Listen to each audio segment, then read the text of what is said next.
Ready to move in premium triplex villas at Kollur APR Projects. Welcome to site 2024. Sikkolu రాజకీయం రసవత్తరంగా మారింది. Senior నేత మంత్రి ధర్మానపై టీడీపీ కొత్త అభ్యర్థిని తెరపైకి తెచ్చింది. ఒకప్పుడు టీడీపీకి కంచుకోట అయిన శ్రీకాకుళం ఇప్పుడు మంత్రి ధర్మానకు అడ్డగా మారింది. ఈ ఎన్నికల్లో ధర్మానను ఓడించి పూర్వ వైభవం దిశగా అడుగులు వేయాలని టీడీపీ భావిస్తోంది.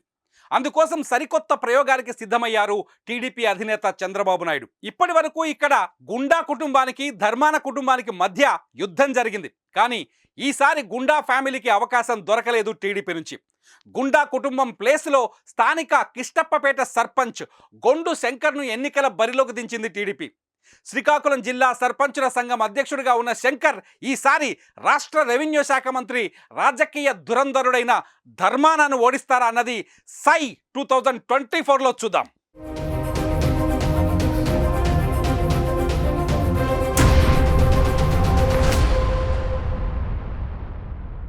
ఇంతకీ శ్రీకాకుళంలో ఓటర్ల సంఖ్య ఎంతుందో ఒకసారి చూద్దాం. శ్రీకాకుళంలో ఇప్పటి వరకు ఉన్న సమాచారం ప్రకారం మొత్తం ఓటర్లు 2,68,780గా ఉన్నారు. ఇందులో 1,34,248 మంది పురుషులుంటే 1,34,490 మంది మహిళలు ఉన్నారు. ఇక్కడ ట్రాన్స్జెండర్ ఓట్లు 42గా కనిపిస్తున్నాయి. శ్రీకాకుళం అసెంబ్లీ నియోజకవర్గంలో శ్రీకాకుళం నగరంతో పాటు శ్రీకాకుళం రూరల్, గారా మండలాలు ఉన్నాయి. ఇక సామాజిక వర్గాల పరంగా వెలమ సామాజిక వర్గం ఓట్లు ఎక్కువ. రెండో స్థానంలో కళింగ వైశ్యులు, 3, 4, 5 స్థానాల్లో కళింగ, మత్స్యకార, శిష్టకరణ కులాల ఓట్లు ఎక్కువగా కనిపిస్తున్నాయి. 2024లో ఇక్కడ ఎవరెవరు ఎన్నికల బరిలో ఉన్నారో ఒకసారి చూద్దాం. వైసీపీ నుంచి రాష్ట్ర రెవెన్యూ శాఖ మంత్రి రాజకీయ దురంధరుడు ధర్మాన ప్రసాదరావు మళ్ళీ పోటీ చేస్తున్నారు. టీడీపీ నుంచి గొండు శంకర్కు టికెట్ దక్కింది. ఈసారి ఇక్కడ కాంగ్రెస్ పార్టీ కూడా అభ్యర్థిని నిల్చోబెట్టింది. పైడి నాగభూషణం కాంగ్రెస్ పార్టీ నుంచి ఈసారి ఎన్నికల బరిలోకి దిగుతున్నారు. సామాజిక సమీకరణాల దృష్ట్యా గత 4 దశాబ్దాల్లో శ్రీకాకుళం నుంచి వెలమ సామాజిక వర్గం నేతలే ఎమ్మెల్యేలుగా గెలుస్తున్నారు. ఈసారి కూడా ప్రధాన పార్టీలు 2 అదే సామాజిక వర్గానికి చెందిన మంత్రి ధర్మాన ప్రసాదరావు, గొండు శంకర్లకు టికెట్లు ఇచ్చాయి.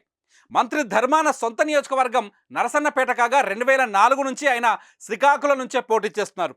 అప్పటి నుంచి జరిగిన 4 ఎన్నికల్లో 3 సార్లు గెలిచిన మంత్రి ధర్మాన శ్రీకాకుళంపై పట్టు సాధించారు. అయితే సీనియర్ నేతగా రాజకీయ వ్యూహ రచనలో దిట్టగా పేరున్న ధర్మాన ప్రసాదరావు మంచి వాగ్దాటితో ప్రజల్ని ఆకట్టుకుంటారు. స్థానిక యాస భాషలతో ధర్మాన ప్రసంగాలు ఒక్కోసారి సంచలనం సృష్టిస్తుంటాయి. ఇక టీడీపీ అభ్యర్థి రాజకీయ కుటుంబానికి చెందిన కిష్టప్పపేట సర్పంచ్ గొండు శంకర్కు టికెట్ ఇచ్చింది. అందరినీ ఆశ్చర్యపరిచింది ఆ పార్టీ. ఓ గ్రామ సర్పంచులు నేరుగా రాష్ట్ర రెవెన్యూ శాఖ మంత్రిపై తలపడే రాష్ట్ర రెవెన్యూ శాఖ మంత్రితో తలపడే స్థాయి కల్పించడంతో క్యాడర్ కూడా హ్యాపీగా ఫీల్ అవుతోంది. క్షేత్రస్థాయి సమస్యలపై అవగాహన ఉన్న నాయకుడికి సీటు ఇవ్వడంపై కేడర్ ఆనందాన్ని వ్యక్తం చేస్తోంది. 2019లో ఏం జరిగిందో ఒకసారి చూద్దాం. శ్రీకాకుళం నియోజకవర్గంలో 2019లో ఇక్కడ ధర్మాన ప్రసాదరావు విజయం సాధించారు. ఆయన జగన్ క్యాబినెట్లో మంత్రిగా కూడా ప్రస్తుతం ఉన్నారు. తన సమీప ప్రత్యర్థి టీడీపీ సీనియర్ నాయకురాలు గుండా లక్ష్మీదేవమ్మ పైన ఆయన 5,777 ఓట్ల తేడాతో విజయాన్ని కైవసం చేసుకున్నారు. ఈ ఎన్నికల్లో ధర్మానకు 84,084 ఓట్లు లభించాయి. మొత్తం పోలింగ్లో 48.3% ఉన్నాయి ఈ ఓట్లు మొత్తం. అయితే గుండా లక్ష్మీదేవమ్మకు ఇక్కడ 78,307 ఓట్లు అంటే 45% ఓట్లు వచ్చాయి.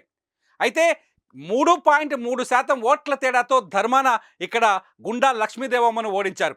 ఇక్కడ జనసేన అభ్యర్థి కొరడా సాంబశివరావు కూడా పోటీ చేశారు. కేవలం 7,557 ఓట్లతో ఆయన సరిపెట్టుకున్నారు. ఒక రాష్ట్ర మంత్రి, రాజకీయాల్లో సీనియర్ నేత ధర్మాన ప్రసాదరావుని సర్పంచ్తో ఓడించే శక్తి టీడీపీకి ఉందా? సర్పంచ్ అభ్యర్థి గోండు శంకర్ ధర్మానాన్ని ఓడిస్తారా అన్నదే ఇప్పుడు శ్రీకాకుళంలో ఆసక్తికరమైన అంశం. సై 2024లో మరో నియోజకవర్గంతో మళ్ళీ కలుద్దాం.